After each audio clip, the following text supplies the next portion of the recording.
today's project, we're going to take this acrylic blank from AT Blanks Australia to turn it into this to-do list for your fridge. Let's make this.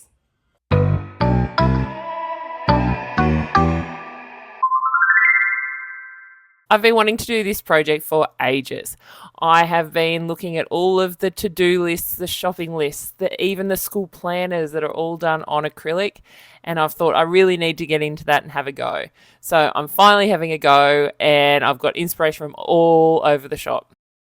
We're going to do this project in both Canva and Design Space. So I'm going to start with a new project, and I just noticed that Design Space has changed all of its settings after the new update.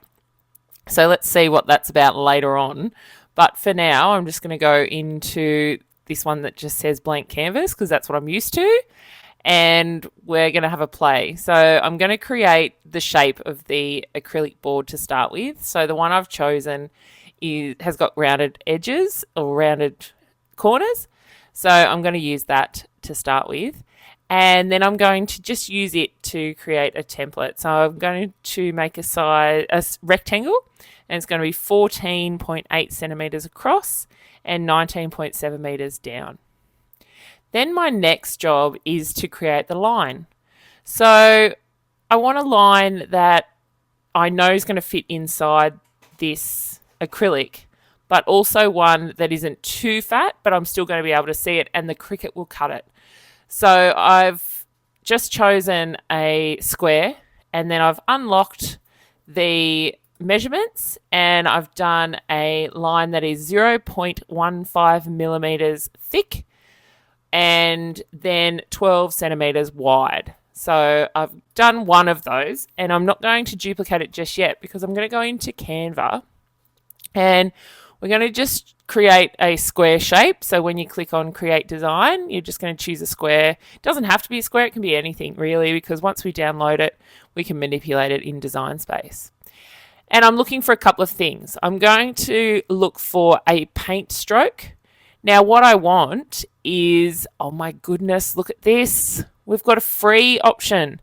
Or am I always getting confused and I think it's the free options, not in the text? But this one's in the images, and I feel like images don't normally give me free options. But anyway, let's go with it.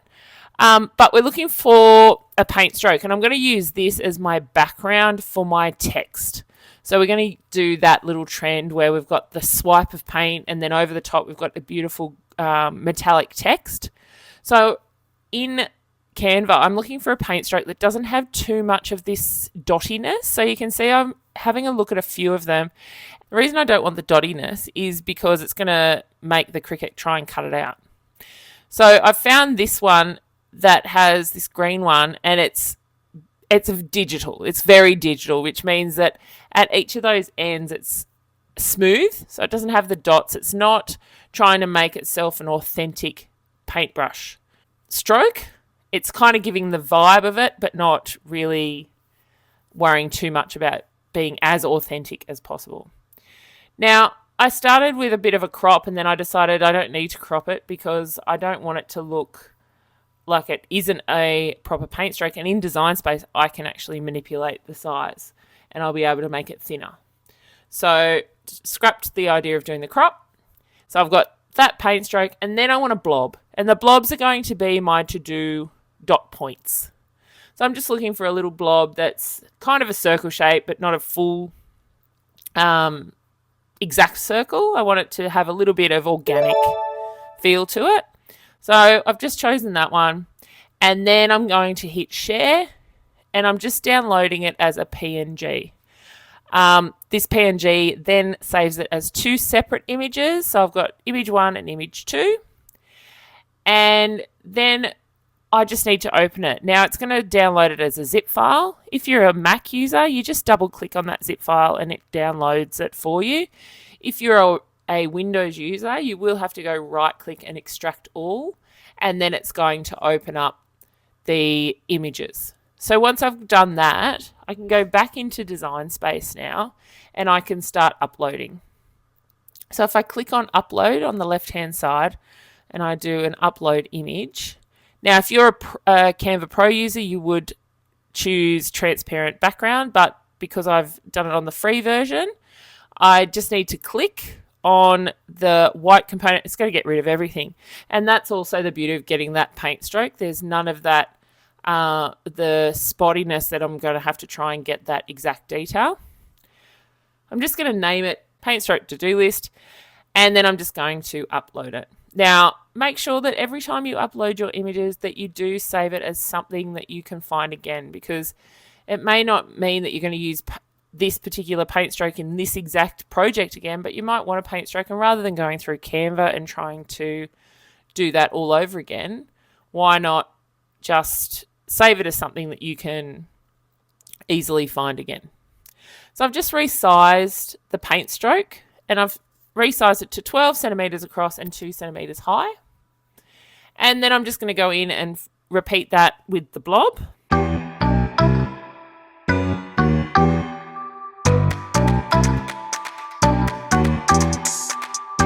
And once the blob has been uploaded, I'm just going to change it to a 1 centimeter height blob. I don't want it to be too big, and I'd also want to be able to see it, and I want the Cricut to be able to cut it quite easily.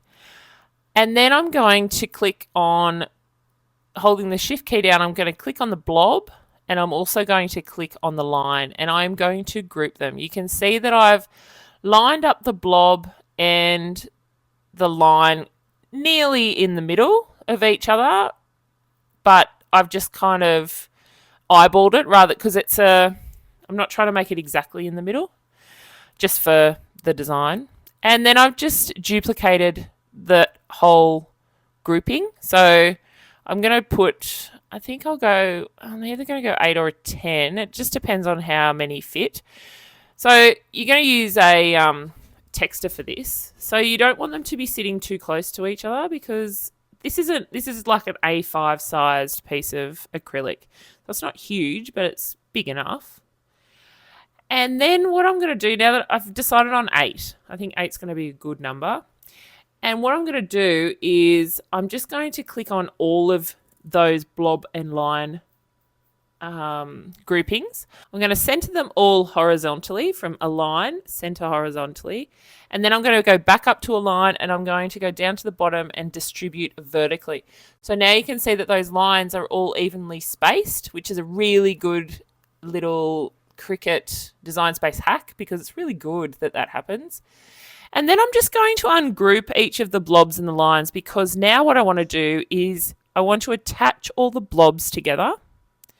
So I'm going to hold my shift key down and click on all the blobs. Then I'm going to go over to the right hand side and click attach. And then I'm going to repeat that with the lines. The reason I want to do that is because I want them to be one cut. So I want the blob to be one cut, because it's going to be all the same color. And then I want the lines to be all one cut, because they're all going to be a different color than the blobs. Now, if you don't attach them, all you're going to have to do is manually put them evenly spaced. But because we've done this work by using the align and the distribute vertically option, then if we attach it, we won't have to go back and do that manually. So then the last thing for me to do is click on text and type to-do list. And I've just chosen the Andre and Stephanie text that I would have got from 1001 Fonts. And if you want to get a bit more information on how to use 1001 Fonts, go back to my teacher bookmark tutorial from the end of last year, and that will give you a bit more insight on how to use that. So now that I have chosen that, I'm just playing around with the paint stroke sizes and the text sizes, just to make sure that it all kind of fits nicely with what I would like it to look like. And then I'm going to just make sure that all of the text is the same color as the blobs, as well as the paint stroke. The reason I want to do that is because I'm just using scrap vinyl. So I want them all to appear on the same mat. So if I change all the colors, then I know it looks weird because everything's kind of disappeared, but it just means that I won't have to fiddle around with it once I go into make. And then I'm going to get rid of the rectangle. I'm going to save my project. I'm saving it as to-do list. And then I'm going to go to make. Now, we don't have to mirror anything. We are going to put the paint stroke on the back of our acrylic, but because it's a fairly generic shape, I'm not going to worry about mirroring it for any reason. If it was the to-do list that I was going to, the words to-do list that I was going to put on the back of the acrylic, I would then make sure that I mirrored that, the word to-do list, but I don't need to. It's not necessary. So then I'm just putting them in all four corners of the mat. And then I go to continue, and I'm just going to choose vinyl. I am using a metallic vinyl, but the metallic vinyl I'm using is quite thin, so it doesn't need a special setting. So I'm just going to do a vinyl setting.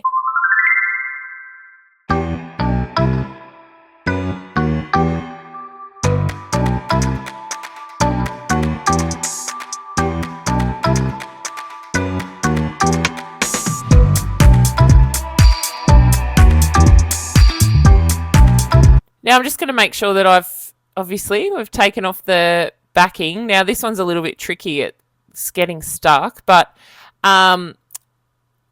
there is a school of thought that once you've taken that backing off, you won't need to do an alcohol rub of acrylic. But looking at this in particular, the way that the backing has kind of stuck a bit to the acrylic and it hasn't peeled off in one piece, I am going to make sure that I do an alcohol wipe of the whole acrylic before I start placing down my vinyl. Now that I've done the alcohol wipe, I'm just going to put down a little bit of my spray, which is just a tiny little bit of dish soap and some water. And I'm doing that because if you put things on acrylic, you don't want them to bubble. So this is called the wet method, and the wet method, I don't know, some kind of witch magic allows it to the bubbles to move through, because I feel like it's a bit of a slippery surface. It also means that you can pick up your vinyl to make sure that you have it in the right spot. So it's a little bit more forgiving in that respect. So I'm just going to line it up with the base. I am eyeballing this. You could absolutely make sure that this is even by measuring it or putting down a T-square or something like that, but I'm just going to eyeball this. Now, you can see here that I'm scraping away water from underneath the vinyl, and I'm trying to make sure that I get all of that. But as I was doing this project, I've remembered that this particular tech wrap, it's actually called bubble-free chrome, and it doesn't like the wet method. So I'm going to speed this up, because this actually took me, 10 minutes to get this vinyl down. And I'm embarrassed to say that I did forget that it was one that just hates the wet method. I don't know if I haven't tried to contact Tech Wrap or anything like that to find out, but it's just something that I've found. And I did a massive decal at school using this Tech Wrap purple vinyl, and it was one of the worst things I've ever done, because it just took so long, and it actually even bubbled in the end, even though it wasn't supposed to. And I think it's because I put the water down. So sometimes this wet method, it's usually always amazing, but for some reason this Tech Wrap vinyl is not happy with it. So I'm gonna just click to this being done, because I don't think anyone wants to watch this torture. Hallelujah, it's finally down, and you can see here I'm just devastated. Some of just two of these lines are wonky, and it's really it was not my day. I was very annoyed with it, but I persevered and I went on with it. I was going to try and lift it. You can see there, I was just going to try and lift one of them, but it's now it's gone from not being stuck to now being severely stuck down. So I just thought, no, don't mess with it. Just go with it. And now it's just a matter of placing my blobs. So again, this is a little bit of an eyeball situation. We did sort of line them up so that the middle of the blob is in line with the line. But because we didn't make that an official kind of thing, it means that we've got a little bit of slack that we can kind of, if we don't line it up perfectly, it's not really going to make a huge difference. And once I've done the blobs, the next one is to just put the text down. I'm going to leave the paint stroke till the end. So you can see I'm not really using this wet method now because I was just so burnt by the lines that I thought, right, just get it done. So I'm going to do the blobs and then I'm going to do the text. How pretty is that text? Gosh, I love that vinyl. That's a HTV Ront, that rose gold, and it's just beautiful. I just absolutely love it. I want to use it in everything, but not everything can be rose gold. I wish it could be, but not everything can. So now I just need to flip it over, and we're going to just remove that backing. And this time, when we do the paint stroke, I'm definitely going to use the wet method. The reason I want to use the wet method for it is because we're going to be seeing the underside of the paint stroke. So any bubbling that occurs will be like magnified because you'll definitely be able to see it. So I'm going to make sure that I just do the tiniest little bit of spray to then place down that purple paint stroke, and you can see that even some of those blobs have got that tiny little bit of bubbling. From the front you can't really see it, but from underneath you can definitely see it. So it's really important that we do a little bit of spray and then place our purple paint stroke down. And see how easy that was? So like I said, that the lines just obviously don't like the wet method. That tech wrap vinyl, that metallic bubble wrap chrome, hates it. But look at how nicely the purple, I think it's a HTV Ront one as well. It just loves it. So, you just got to play around with it. And if you're a crafter, you know that sometimes you'll have little disasters or even big disasters. But you just got to learn from it, and then you'll know, or try and remember. Write it down somewhere. I don't know. See what you can do to try and make sure you remember. But look how good that purple's going to look once I peel away the backing tape. Yeah. See, that looks good. I like it. I like that purple against the rose gold. I think that's perfect. And my blobs and my lines. I'm just so excited about the top that I've kind of forgotten that there's that wobbly line. So let's not mention it again. And my final step is to put the magnets on. Now, I was trying to work out whether or not I should do something along the bottom there to hide the magnets, but I'm going to see how this goes if I only put 2 magnets on it. So these are just adhesive magnets. So all I need to do is just remove the backing off from it and just place it. And I'm just going to place it underneath the purple paint stroke so we can't see it. And then hopefully that will hold it up.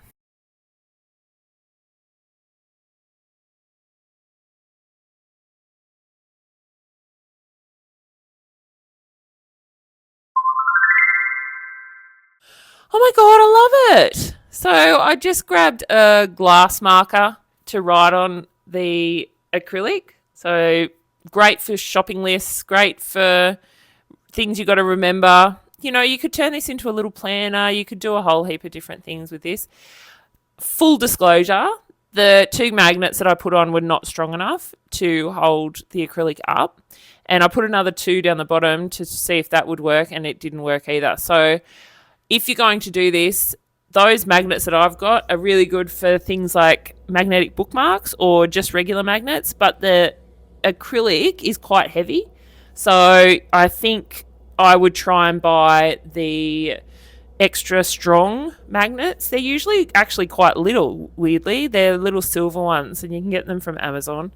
But I reckon that would work. So I'm going to buy some of them and experiment, and I'll let you know. But if anyone else has any tips on how to get the magnet to work or which magnets to buy, let us know in the comments below. So my little bit of magic there was that I've actually put some foam tape behind there. So it's holding it onto the fridge, which, isn't actually a problem either. It's just if you wanted to move it around your fridge that it becomes a bit tricky, because you'll lose you'll lose the stickiness really quickly, but it will also, you'll have to clean it off each time you pull it off. So there's the behind the scenes movie magic. But otherwise, great project if you're a beginner. We've got a little bit of Canva work in there. We've got a little bit of layering of vinyl. Otherwise, great if you are trying to use up some of your acrylic blanks, if you've got a little stash, or if you just want a little project to give to someone. A great gift. I can't wait to see you next week for our new project, and I hope you've enjoyed today's. Thanks for watching. Please don't forget, you can always jump on my Instagram, head over to my Etsy store, or even check out the videos YouTube recommends for you down below.